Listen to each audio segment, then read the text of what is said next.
هذا البرنامج يتضمن مشاهد قد لا تلائم الجمهور الناشئ. الله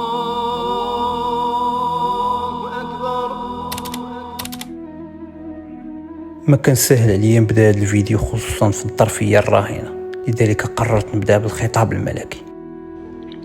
وبصفتي أمير المؤمنين، وكما قلت في خطاب تقديم مدونة أمام البرلمان، فإنني لن أحل ما حرم الله ولن أحرم ما أحل الله، لا سيما في المسائل التي تؤطرها نصوص قرآنية قطعية. كيف ما سمعت جلالة الملك محمد السادس يعلنها صراحة ويغلق الباب أمام كل من سولت له نفسه المساس بمعتقداتنا الإسلامية، لكن وبالمقابل تلقوا مسؤولين كبار في الدولة المغربية يغردون خارج السرب وتحاولوا ما أمكن يهدموا كل ما هو ديني إسلامي بحجة التفتح والتطور برعاية منظمة حقوق الإنسان.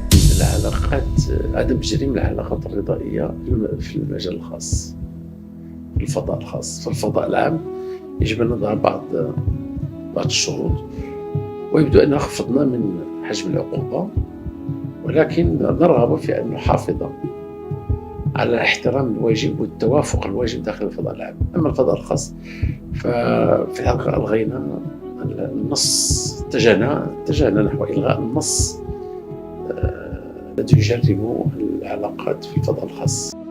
اختاريت أنني نتكلم على عبد اللطيف وهبي كمثال أول، وذلك لمكانته في الدولة المغربية كوزير للعدل. كيف ما قال عبد اللطيف وهبي مرارا وتكرارا أنه سيقاتل وبشراسة من أجل المرأة، مع العلم أن هذه البطاقة محروقة ولعبة مكشوفة في عالم السياسة، والهدف طبعا ماشي هو مصلحة المرأة، بل هو خدمة لكسب رضا القوى العظمى التي تتحكم في الدول الإسلامية من تحتها، وذلك من أجل إرساء قواعد المخطط الماسوني الصهيوني.